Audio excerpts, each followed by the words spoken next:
From translation, ISV International Standard Version. This 16th day of the year. Today we are reading passages Genesis 46 to 47. Genesis chapter 46, verses 1 to 34. So Israel set out with everything he had, and came to Beersheba, where he offered sacrifices to the God of his father Isaac.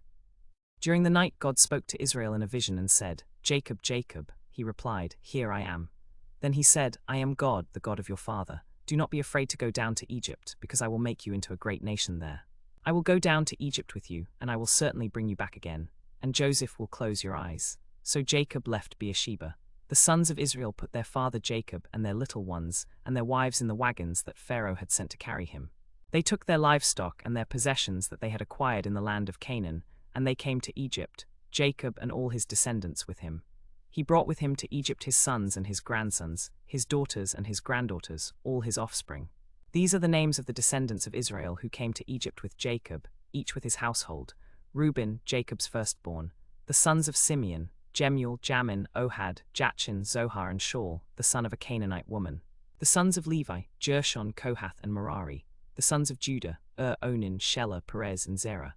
But and Onan had died in the land of Canaan. The son of Perez was Hezron, and the son of Zerah was Hamul. The sons of Issachar, Tola, Puvah, Iob and Shimron. The sons of Zebulun, Serd, Elon and Jaleel. These are the sons of Leah, whom she bore to Jacob in Paddan Aram, along with his daughter Dinah. All his sons and daughters numbered 33. The sons of Gad, Ziphion, Haggi, Shuni, Esban, Iri, Arodi and Arali. The sons of Asher, Imnah, Ishva, Ishvi, Beriah and Serah. The sons of Beriah, Heber and Malchiel. These are the descendants of Zilpah, whom Laban gave to his daughter Leah, and she bore these to Jacob, 16 persons in all. The sons of Rachel, Jacob's wife, Joseph and Benjamin.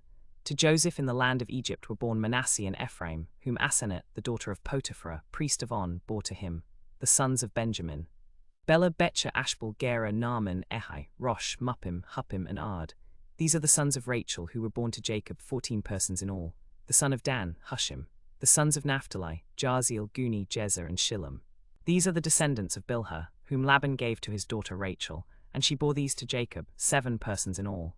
All the persons who came with Jacob to Egypt, who were his direct descendants, not counting his sons' wives, numbered 66. And the sons of Joseph, who were born to him in Egypt, were 2. So all the persons of the house of Jacob who came to Egypt were 70. He sent Judah ahead of him to Joseph, to direct him to Goshen.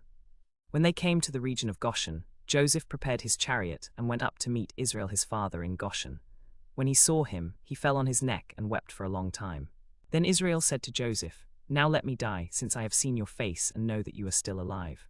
Joseph said to his brothers and to his father's household, "I will go up and inform Pharaoh and say to him, 'My brothers and my father's household who were in the land of Canaan have come to me. These men are shepherds, for they have been keepers of livestock. They have brought their flocks, their herds and all that they have.' When Pharaoh summons you and asks, 'What is your occupation?' you are to say, 'Your servants have been keepers of livestock from our youth until now, just as our ancestors were, so that you may settle in the region of Goshen, for all shepherds are abhorrent to Egyptians." Genesis chapter 47, verses 1 to 31. Then Joseph went and told Pharaoh and said, "My father and my brothers, with their flocks and herds and all that they possess, have come from the land of Canaan. They are now in the region of Goshen." And from among his brothers he selected 5 men and presented them to Pharaoh. Pharaoh asked them, "What is your occupation?" And they said to Pharaoh, "Your servants are shepherds, as were our ancestors." They also said to Pharaoh, "We have come to sojourn in this land because there is no pasture for your servants' flocks, for the famine is severe in the land of Canaan. Now please let your servants settle in the region of Goshen." Then Pharaoh said to Joseph, "Your father and your brothers have come to you. The land of Egypt is before you. Settle your father and your brothers in the best part of the land. Let them live in the region of Goshen. If you know of any capable men among them, put them in charge of my livestock." Then Joseph brought in his father Jacob and presented him to Pharaoh, and Jacob blessed Pharaoh. Pharaoh asked Jacob, "How old are you?" Jacob said to Pharaoh, "The years of my pilgrimage are 130. Few and difficult have been the years of my life, and they have not equaled the years of the pilgrimage of my ancestors." Then Jacob blessed Pharaoh and went out from his presence. So Joseph settled his father and his brothers, and gave them a possession in the land of Egypt, in the best part of the land, in the region of Ramesses, as Pharaoh had commanded. And Joseph provided his father, his brothers, and all his father's household with food, in proportion to their children. There was no food in the entire region because the famine was extremely severe. The land of Egypt and the land of Canaan languished because of the famine. Joseph collected all the money that was found in the land of Egypt and in the land of Canaan for the grain that they bought, and Joseph brought the money to Pharaoh's palace. When the money from the land of Egypt and from the land of Canaan was gone, all the Egyptians came to Joseph and said, "Give us food. Why should we die before your eyes, for our money is gone?" Joseph said, "Give me your livestock. I will give you food in exchange for your livestock if your money is gone." So they brought their livestock to Joseph, and Joseph gave them food in exchange for their horses, their flocks of sheep, their herds of cattle, and their donkeys. That year he supplied them with food in exchange for all their livestock. When that year was over, they came to him the next year and said to him, "We cannot hide from my lord that our money and our livestock are all my lord's. Nothing remains before my lord except our bodies and our land. Why should we die before your eyes, both we and our land? Buy us and our land for food, and we and our land will be slaves to Pharaoh. Give us seed so that we may live and not die, and that the land may not become desolate."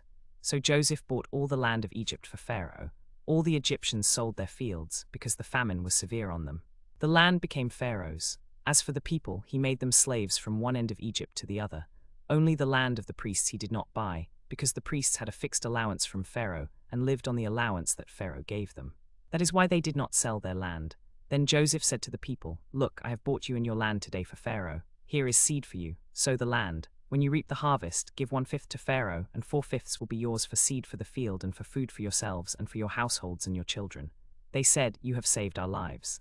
Let us find favor in the sight of my lord, and we will be Pharaoh's slaves."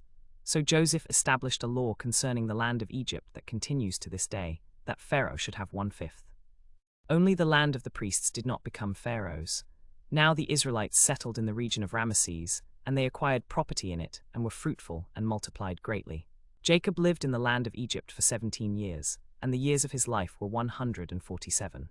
When the time drew near for Israel to die, he called for his son Joseph and said to him, "If now I have found favor in your sight, please put your hand under my thigh and promise me that you will show me kindness and faithfulness.